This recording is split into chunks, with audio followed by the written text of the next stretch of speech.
আসসালামু আলাইকুম। সম্প্রতি কৃষি মন্ত্রণালয়ের অধীনে বাংলাদেশ পাট গবেষণা ইনস্টিটিউটের একটি পুনঃনিয়োগ বিজ্ঞপ্তি প্রকাশিত হয়েছে, যেখানে ১১টি ক্যাটাগরিতে একাধিক ব্যক্তিকে নিয়োগ দেবে। এই পদগুলোর ক্ষেত্রে যদি আপনারা আবেদন করতে চান, সেক্ষেত্রে এই ওয়েবসাইটে প্রবেশ করে আবেদনপত্র পূরণ করতে পারবেন। আবেদন করতে হলে আপনাকে অবশ্যই বাংলাদেশের প্রকৃত নাগরিক হতে হবে। নারী এবং পুরুষ উভয়ে আবেদন করতে পারবেন, যোগ্যতা সম্পন্ন প্রার্থীরা।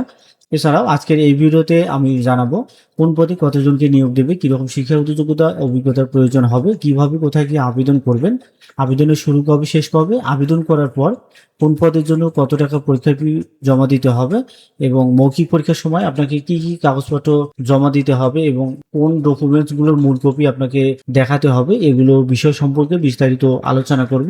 সো সবকিছু বিস্তারিত জানতে হলে ভিডিওটি না টেনে সম্পূর্ণ দেখতে থাকুন। এখানে যে ১১টি ক্যাটাগরিতে নিয়োগ দেবে, এই পদগুলোর ক্ষেত্রে পদ ভেদে 10 থেকে 20তম গ্রেডে বেতন স্কেল পাবেন। প্রথমে যে পদ সার্কুলারে, সেটি হচ্ছে উপসহকারী প্রকৌশলী, মেশিন ডিজাইন অ্যান্ড ডেভেলপমেন্ট সেকশনের। এই পদে একজনকে নিয়োগ দেবে। স্বীকৃত কোনো বোর্ড হতে এসএসসি বা সমানের পরীক্ষায় উত্তীর্ণ সহ এই সংশ্লিষ্ট বিষয়ে আপনার ডিপ্লোমা থাকতে হবে, তাহলে আপনি আবেদন করতে পারবেন। এখানে যেগুলো পদ রয়েছে সবগুলোই কিন্তু স্থায়ী পদ বা স্থায়ী ভিত্তিতে নিয়োগ দেবে। সহকারী লাইব্রেরিয়ান পদে একজনকে নিয়োগ দেবে, লাইব্রেরি সায়েন্সের ডিপ্লোমা থাকতে হবে। বৈজ্ঞানিক সহকারী পদে 5 জনকে নিয়োগ দেবে। বিএসসি পাস বা বয়ন প্রকৌশলীতে ডিপ্লোমা অথবা 2 বছরের অভিজ্ঞতা সহ বয়ন কোর্সের সার্টিফিকেটধারী হতে হবে। জুনিয়র মাঠ সহকারী পদে 12 জনকে নিয়োগ দেবে, কৃষি ডিপ্লোমা বা কৃষি সনদ বা এইচএসসি কৃষি বিষয়ে। উচ্চমান সহকারী পদে 3 জনকে নিয়োগ দেবে, গ্রাজুয়েট পাস হতে হবে যে কোনো বিষয়ে। উচ্চমান সহকারী কাম ক্যাশিয়ার পদে একজনকে নিয়োগ দেবে, শিক্ষাগত যোগ্যতা আগের পদের মতোই। স্টোর কিপার পদে একজনকে নিয়োগ দেবে, স্নাতক বা সমমানের ডিগ্রি হচ্ছে শিক্ষাগত যোগ্যতা। 60 মুদ্রাক্ষরী কাম কম্পিউটার অপারেটর পদে 3 জনকে নিয়োগ দেবে। এই পদটির ক্ষেত্রে শিক্ষাগত যোগ্যতা হচ্ছে এইচএসসি পাস এবং 60 লিপিতে ইংরেজি এবং বাংলায় 60 এবং 40 শব্দের গতি থাকতে হবে এবং মুদ্রাক্ষরীকে ইংরেজি এবং বাংলায় 30 এবং 25 শব্দের গতি থাকতে হবে প্রতি মিনিটে। অডিটর পদে একজনকে নিয়োগ দেবে, গ্রাজুয়েট পাস হলে আপনি আবেদন করতে পারবেন যে কোনো বিষয়ে।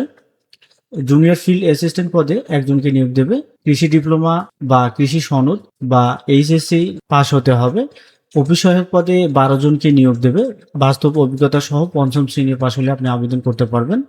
এই পদগুলোর ক্ষেত্রে বাংলাদেশের প্রত্যেকটা জেলা থেকে নারী এবং পুরুষ উভয়ই আবেদন করতে পারবেন।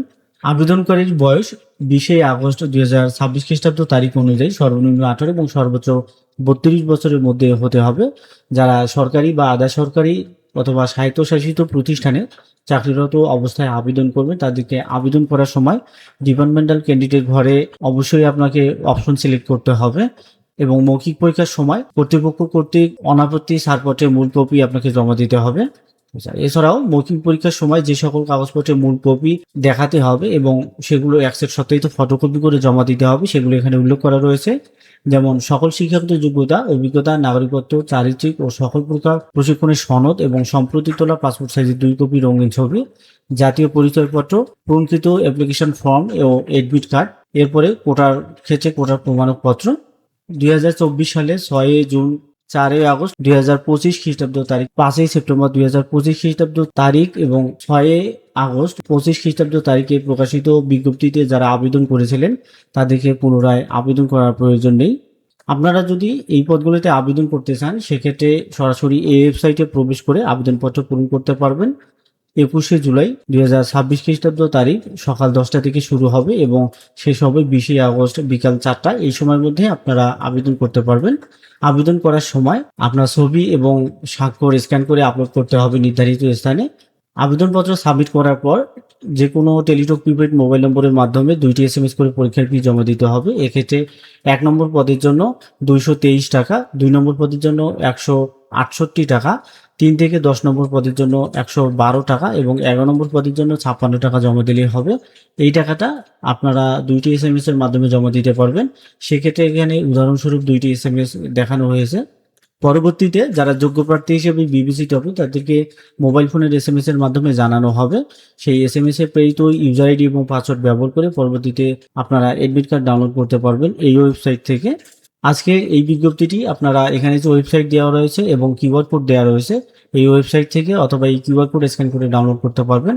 এছাড়াও ভিডিও ডিসক্রিপশনে সার্কুলার ডাউনলোড লিঙ্ক এবং আবেদনের লিঙ্ক দুটোই দেওয়া থাকবে, সেখান থেকে প্রয়োজন মতো সার্কুলার ডাউনলোড এবং আবেদন করতে পারবেন। যেহেতু এখনো আবেদন গ্রহণ শুরু হয়নি, সেক্ষেত্রে এইটি কিভাবে আবেদন করবেন বা আবেদনের নমুনা আমি দেখাতে পারছি না।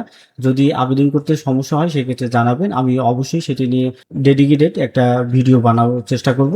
সো দেখা হচ্ছে পরবর্তী নতুন কোনো নিয়োগ বিজ্ঞপ্তির ভিডিওতে। সে পর্যন্ত ভালো থাকবেন, সুস্থ থাকবেন। আল্লাহ হাফেজ।